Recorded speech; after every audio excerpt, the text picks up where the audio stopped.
The keys were in an envelope taped to the inside of the mailbox, and there were 3 of them. Mia stood on the sidewalk of Maple Street in Willow Creek, Michigan, population just under 4,000, and held the envelope like it might bite her. It was mid-October. The maple trees that gave the street its name were on fire. Red, orange, the kind of color that didn't exist in Chicago, unless you paid someone to plant it in a planter box. The air smelled like wood smoke and lake water, and something sweet she couldn't name. She'd driven 6 hours from the city the day before, slept in a motel on Route 31, and now here she was, 32 years old, no job, no plan, and the deed to a bookstore she hadn't seen since she was 16. Aunt Helen's bookstore. Maple Street Books. The sign above the door was faded, the paint peeling, one of the O's in books hanging crookedly like it had given up. The windows were fogged from the inside. Mia slid the biggest key into the lock and turned. The door stuck. She put her shoulder into it, and it gave with a sound like a cough, and then she was inside. Dust. Everywhere. It hung in the slanted October light coming through the front windows, turning the air gold and thick. The shelves were still full, rows and rows of books, their spines faded, some tilted, some stacked on the floor in towers that leaned like they were tired. A cash register sat on the front counter, the old kind with the crank and the pop-open drawer. Behind it, a doorway led to a back room, and from somewhere deeper in the store, she could hear water dripping. Mia set her bag on the counter and walked the aisles. She ran her fingers along the spines, mysteries, romances, a whole wall of nature writing, a children's nook in the back with a tiny wooden bench and a lamp shaped like a mushroom. Her aunt had loved this place. Mia could remember her sitting in that nook, reading to a circle of kids, her voice low and warm, the lamplight on her silver hair. And then she saw the ceiling. In the back corner, above the nature section, there was a stain, not just a stain or a bulge. The plaster was sagging, darkened with water, and when she stepped closer, she could see the fine cracks spreading out from it like a web. The dripping sound was coming from there. A drop hit the top shelf of the birding section and spread across the cover of a field guide. "Great," Mia said to the empty store. "Fantastic." She was still staring at the ceiling when the front door's bell jingled. A woman was standing in the doorway, short, white hair in a perm, wearing a floral apron over a sweater, holding a potted mum. She had the kind of face that had already decided everything about you and found you mostly acceptable. "You must be Helen's girl," the woman said. She didn't wait for an answer. "I'm Ruth. I run the flower shop next door. Helen and I shared a parking lot for 31 years. She never once complained about my delivery van blocking her back door, which is more than I can say for the dry cleaner that was here before her." Ruth set the mum on the counter and looked around the store, her expression softening. She kept this place going longer than anyone thought she could. Even after her eyes went. Even after that boy left. "What boy?" Mia said, but Ruth was already shaking her head. "Never mind that. You need Elias." "Elias who?" "Elias Voss. He does the carpentry and the contracting around here. Built my greenhouse 2 years back. Fixed the porch on the old Henderson place. Your aunt called him twice about that ceiling, but he never—" Ruth stopped, looked at the ceiling, and clicked her tongue. "Well, he'll fix it now." "I don't need a contractor," Mia said. "I'm renovating. I'm turning this place into a bookstore and cafe. New floors, open up the back wall, coffee bar in the front, maybe a stage for readings."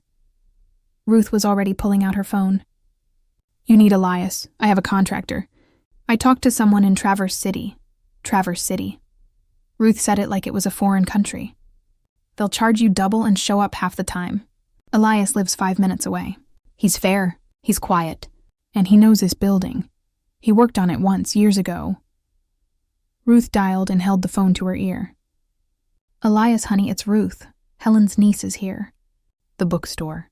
She's got a ceiling about to come down and a mouth full of plans. Can you come take a look?" "Today would be good. Thank you, dear." She hung up. "He'll be here in 20 minutes.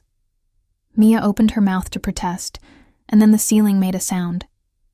A low, creaking, stretching sound, and a small piece of plaster fell onto the birding section and shattered. She closed her mouth. He showed up in a pickup truck, the color of weathered steel, wearing a flannel shirt and work boots that had seen things. He was tall, broad-shouldered, with dark hair cropped close and a short beard going gray at the jaw. His left hand had a scar across the knuckles, old and pale. He didn't smile. "Elias," he said, extending his right hand. His grip was firm, brief. "Mia, thanks for coming." He didn't answer. He walked past her into the store, his boots thudding on the old hardwood, and looked up at the ceiling. He stood there for a full minute, head tilted, saying nothing. Then he walked to the back corner, reached up, and pressed his palm flat against the bulging plaster. "When did this start?" he said. His voice was low, even, the kind of voice that didn't waste words.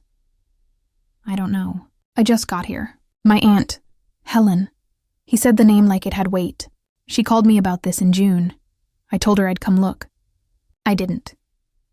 He said it flatly. No apology in it, just fact. Mia felt a flicker of something. "You didn't come?" "I was busy.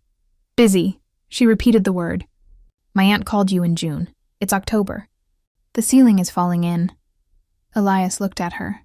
His eyes were a pale gray, the color of lake water on a cold day. "You want me to fix it, or you want to be mad about June?" Mia stared at him. She was used to people in advertising, smooth, fast, always agreeing with you while they planned how to overcharge you. This man was the opposite. No charm, no performance, just a question, delivered like a brick. "I want you to look at the whole place," she said more calmly than she felt. "I'm renovating. I need a full assessment. Structural, electrical floors, and I need an estimate." He nodded. He walked the store slowly, checking walls, tapping floors, looking in the back room, the basement, the upstairs apartment that Mia had forgotten existed. He took notes on a small pad he pulled from his shirt pocket, his handwriting cramped and precise. 40 minutes later, he came back to the front. "Roof's gone in the back," he said. "That's the leak. Need to replace the whole back section. Plaster's shot. Floors in the back room are soft, probably water damage, maybe rot. Electrical's old knob and tube in places. Upstairs apartment's livable but needs everything. If you're doing a cafe, you'll need new plumbing, a grease trap, health department permits." He paused. "This isn't a renovation. It's a rebuild." Mia's stomach dropped. She'd budgeted for renovation. She had savings from the Chicago job, a severance, a small inheritance from her aunt. A rebuild was different. A rebuild was the kind of thing that ate money and time and people whole. "How much?" she said. "I'll have numbers for you by Friday. But you should know. Whoever does this, it's not going to be cheap. And it's not going to be fast." "I don't have a lot of time," Mia said. "I'm paying rent on a storage unit in Chicago. I have a lease ending in December. I need this place open by spring." Spring. Elias wrote something on his pad.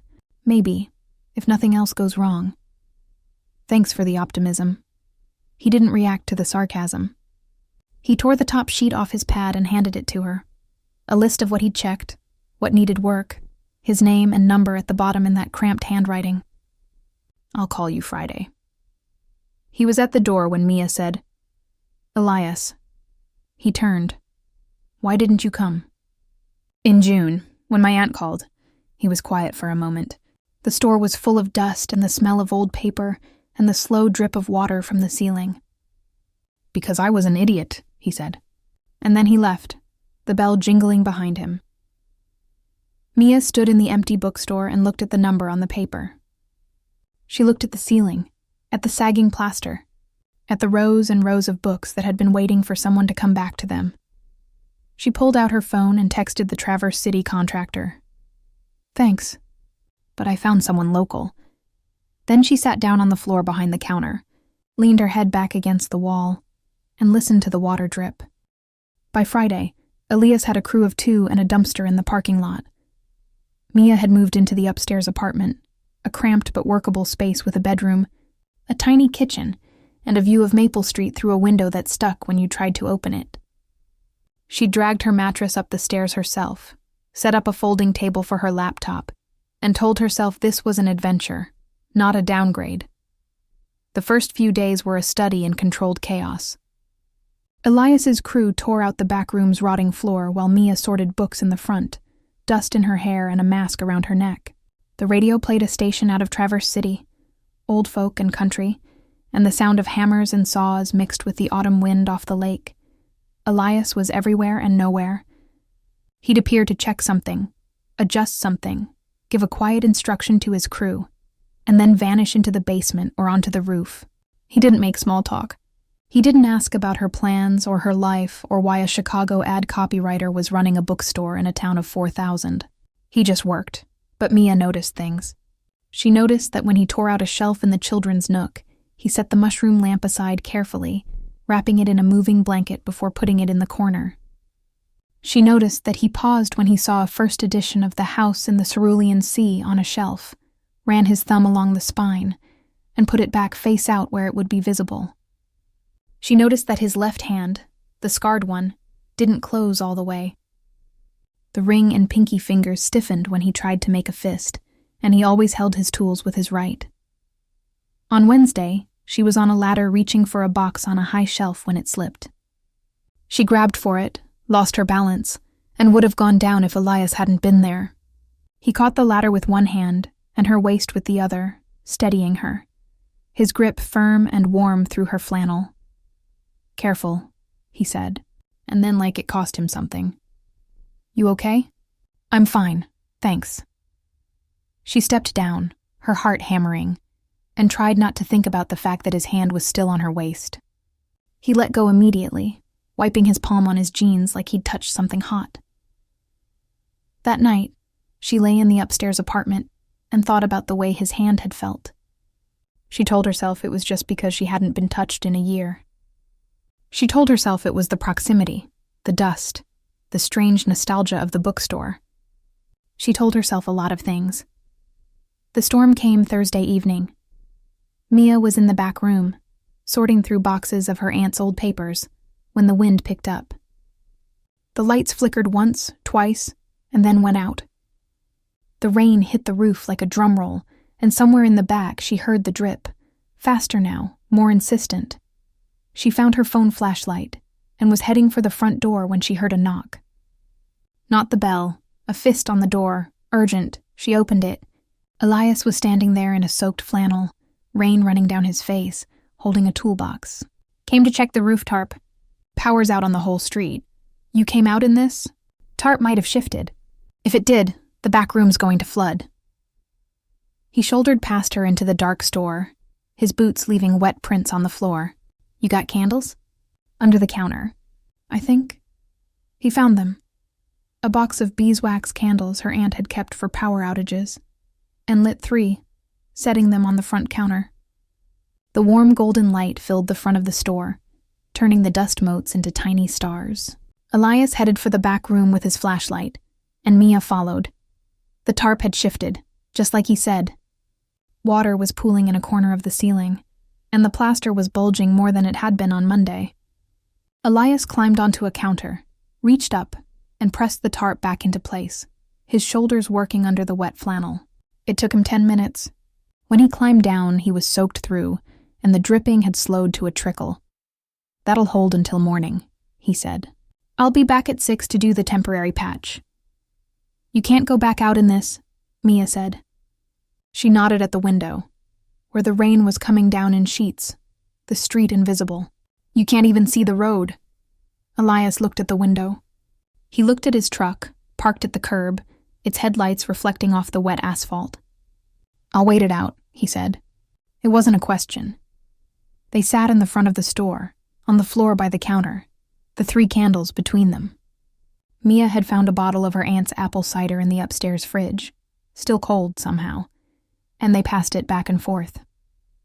The rain hammered the roof. The wind whistled around the eaves. The old building creaked and settled like it was breathing. "You never told me why you left Chicago," Elias said. It was the most personal thing he'd said to her all week. Mia took a drink of cider. "Burnout. I was writing copy for a shampoo brand. I spent 3 months arguing about whether the word hydration was too clinical. One day I looked at my screen and realized I couldn't remember the last thing I'd written that mattered.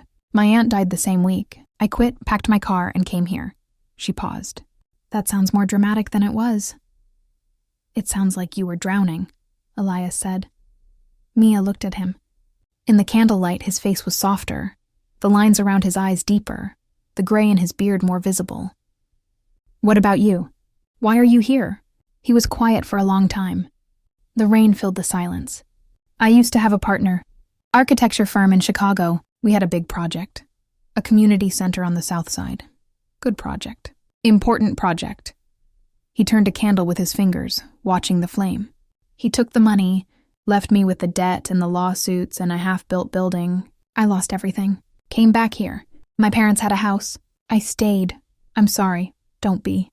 I was stupid. I trusted someone I shouldn't have." He looked at his left hand, the scarred knuckles, and flexed the fingers slowly. Got in a fight with a subcontractor after it all fell apart. He had a wrench. I was drunk. Stupid. He said the word again, like it was a habit. Mia wanted to say something, that it wasn't stupid, that trusting people wasn't a flaw, but she knew he wouldn't believe it. So she just sat there, passing the cider, listening to the rain, and let the silence be enough.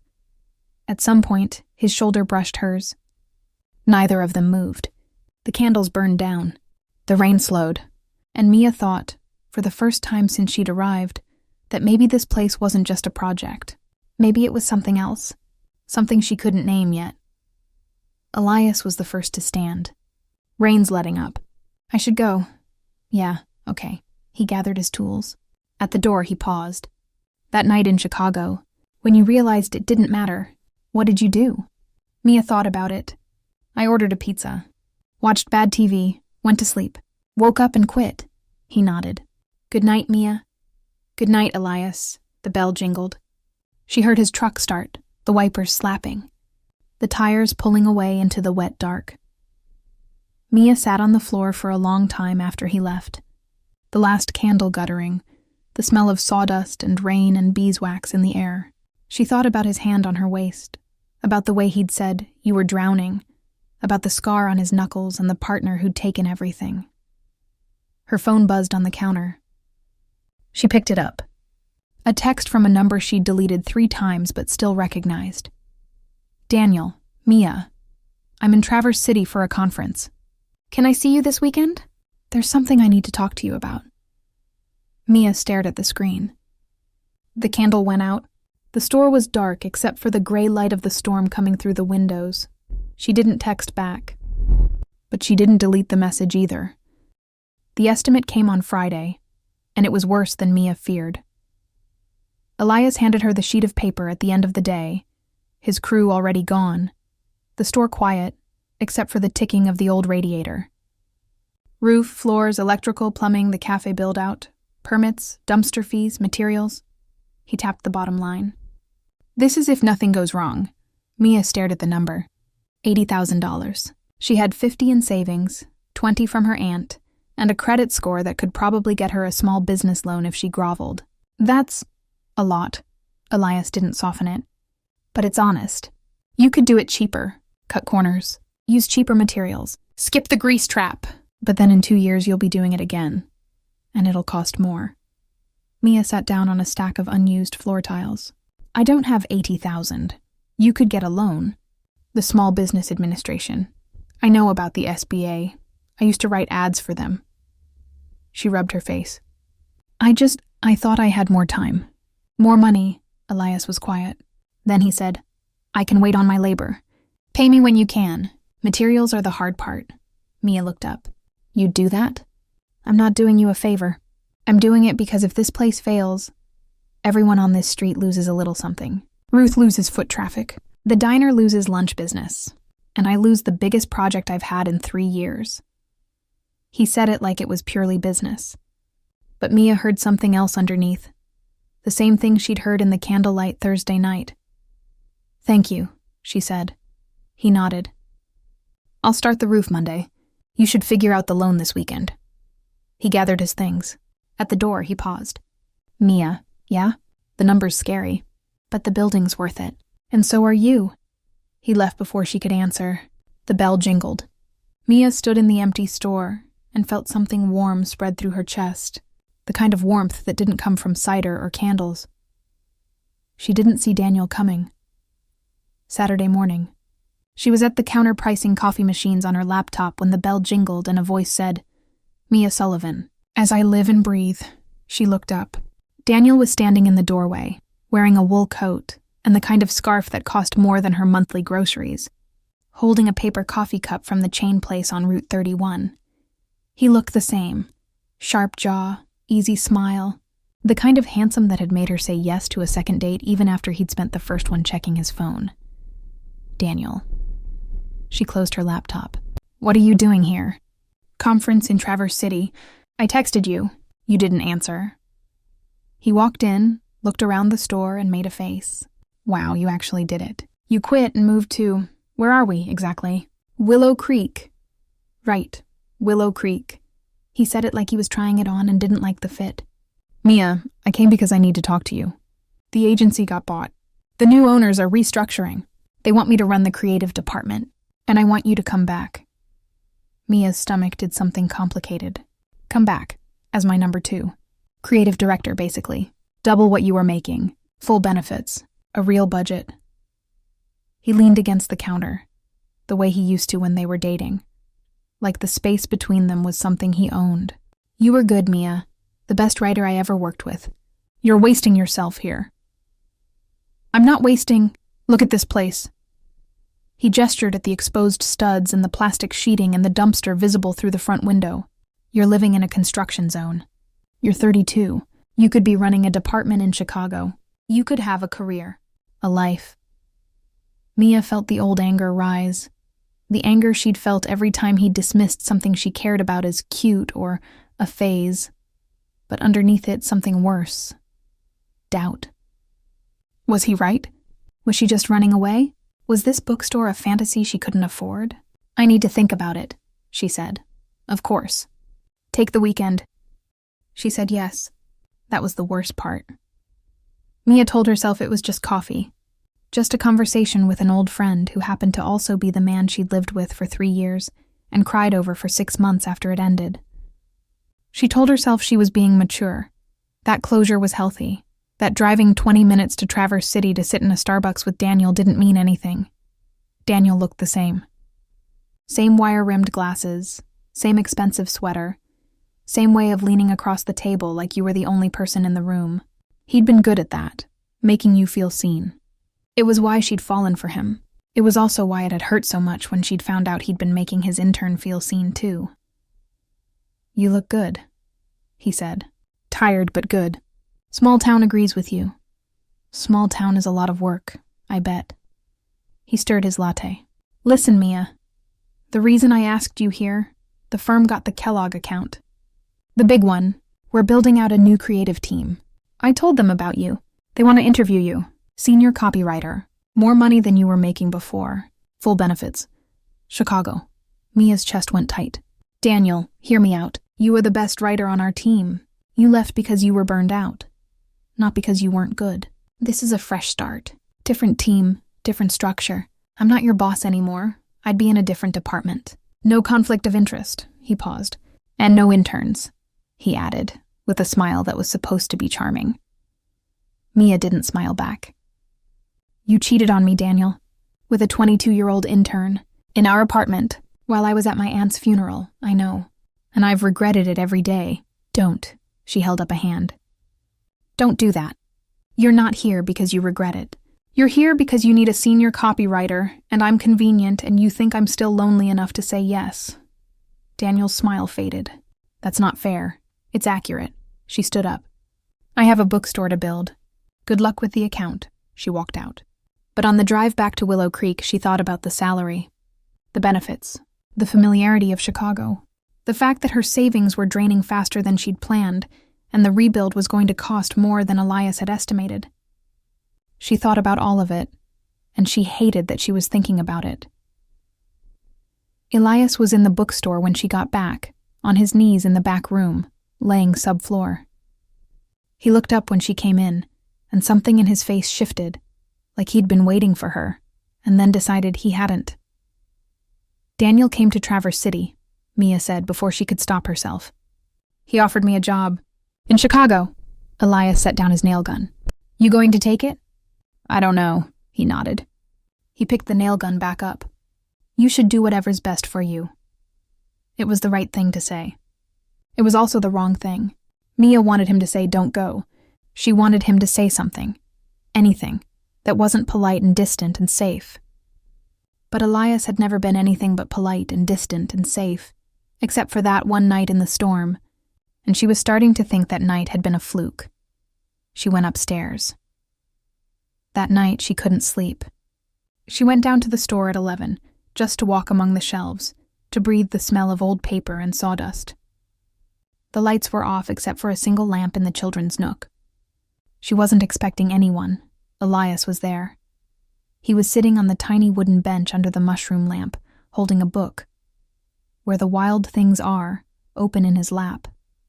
He looked up when she came down the stairs, and neither of them said anything for a moment. Couldn't sleep, he said. Me either. She sat down next to him on the bench. It was small, built for children, and their shoulders pressed together. The mushroom lamp cast warm light over them. Somewhere outside, the lake wind moved through the maple trees. My aunt used to read to me here, Mia said quietly. When I was little, she'd let me pick any book and she'd do all the voices. She was a good woman, Elias said. She hired me when I first came back to town. I was, and not in good shape. She didn't care. Paid me cash, let me work at my own pace, said the store would still be there when I was ready. Mia looked at him. Ruth said something about that boy leaving. Was that you? He was quiet. Yeah, I left. Went to Chicago. Thought I was going to build something great. Came back with nothing. He paused. She never held it against me, even when I didn't come in June. She texted me once. Said, the ceiling can wait. You come back when you can. His voice got rough. I didn't come back until she was gone. Mia reached over and covered his hand with hers. His scarred knuckles were rough under her palm. You're here now. He turned his hand over and laced his fingers through hers. They sat like that for a long time, not talking, the lamp glowing, the old store quiet around them. And then Elias turned toward her, and she turned toward him, and his mouth was on hers, slow and careful, like he was asking permission with every second of it. Mia kissed him back. It wasn't dramatic. It wasn't the kind of kiss that happened in movies, all fireworks and sweeping music. It was quiet and warm and a little shaky, and when he pulled back, his forehead was resting against hers, and they were both breathing like they'd been holding their breath for years. Elias, she started, and then his phone rang. He pulled away. Fished it out of his pocket, looked at the screen. His jaw tightened. Who is it? Mia said, Marcus. He said the name like it tasted bad. My old partner. He didn't answer. He let it ring. But the moment was gone. The warmth, the closeness, the feeling that something had finally shifted. Elias stood up, slipped the phone back into his pocket, and wouldn't look at her. I should go, he said. Elias, wait. Good night, Mia. He was out the door before she could say anything else. The bell jingled. The mushroom lamp flickered. Mia sat on the children's bench and touched her lips, which still felt the shape of him. Her own phone buzzed in her pocket. A text from Daniel. Think about it, Mia. The offer's open until Friday. And then, a minute later, another text. From a number she didn't recognize. Elias, it's Marcus. I found investors. The South Side project is back on. I need you. Call me. Mia stared at the message, sent to her phone by mistake, or maybe Marcus had gotten the number from somewhere. Either way, she read it twice. The South Side project. The one that had broken him, and Marcus wanted him back. She looked at the empty bookstore, at the bench where Elias had been sitting, at the mushroom lamp still glowing. 2 offers, 2 doors back to Chicago, 1 for each of them, and she thought, maybe this was all it was ever going to be. A storm, a kiss, a bench built for children. Maybe neither of them was meant to stay. For 3 days, Elias spoke to her only in sentences that ended with question marks about drywall. He showed up at 7 each morning, worked until 5, and left without a single word that wasn't about load-bearing walls or electrical permits. He didn't look at her longer than necessary. He didn't sit in the children's nook. He didn't bring coffee. The kiss might as well have never happened, except that Mia couldn't stop touching her own lips when she thought no one was looking. She told herself she was fine. She told herself it had been a moment, a storm, two tired people in a dark room. She told herself all of it while she watched him carry lumber through the store like she was just another piece of furniture. On Wednesday, he didn't show up at all. His crew came, two quiet guys named Tom and Ray. And when Mia asked where Elias was, Tom shrugged. Said he had to go downstate. Be back in a day or two. Downstate. Chicago. Mia felt the words land somewhere behind her ribs. She didn't ask anything else. She just nodded and went back to sorting books, her hands shaking a little.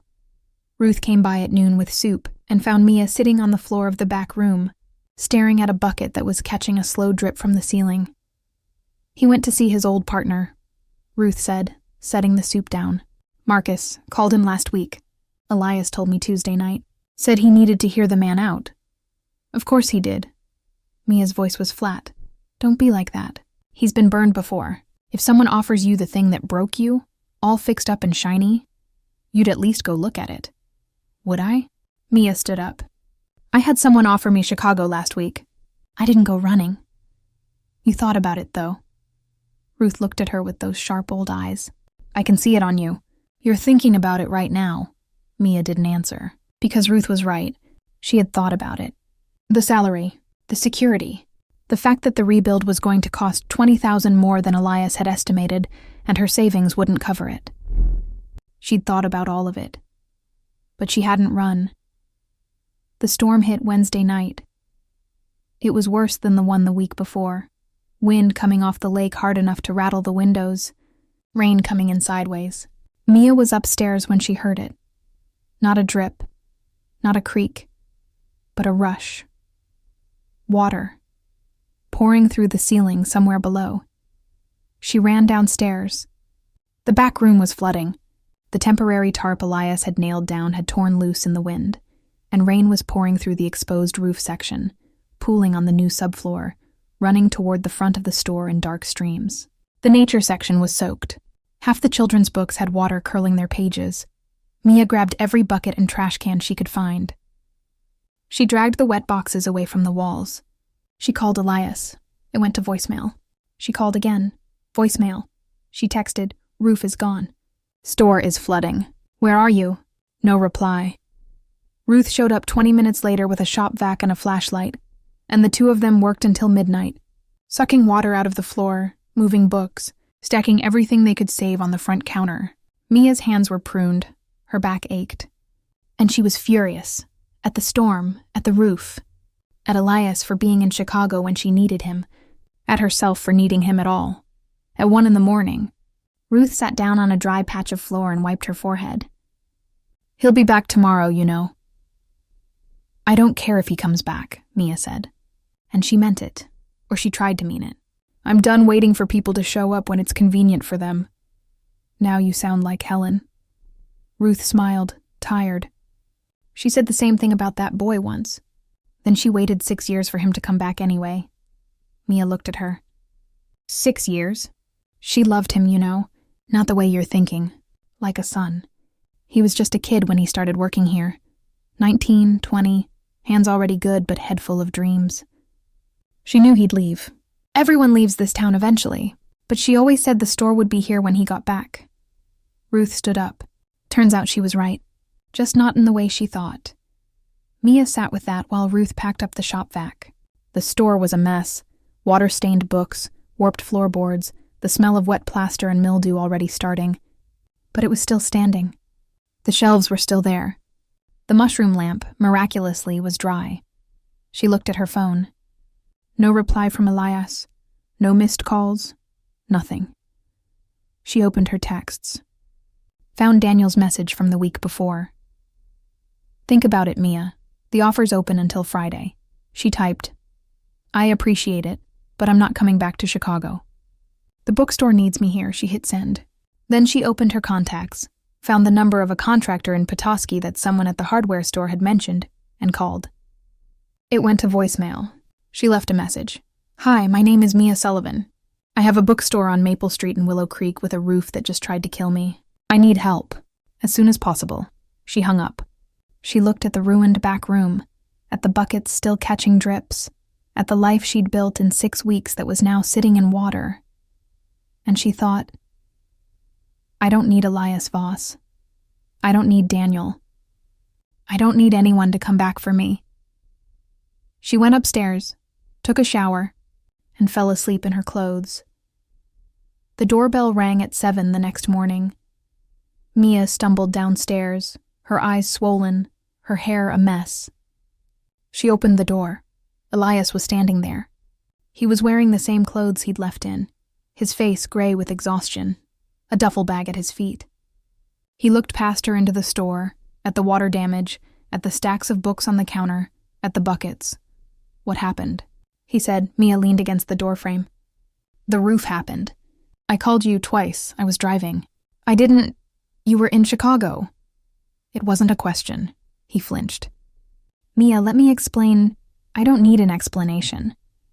She was surprised at how calm her voice was. I called another contractor. He's coming by tomorrow to look at the roof.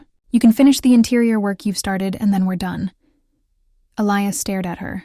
The color drained from his face. You're replacing me? I'm not replacing anyone. I'm just not waiting around anymore. She stepped back inside.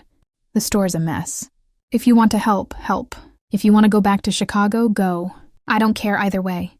She closed the door. She didn't lock it. But she didn't open it again either. The new contractor's name was Dave, and he was cheerful and overpriced, and showed up when he said he would. Mia told herself that was enough.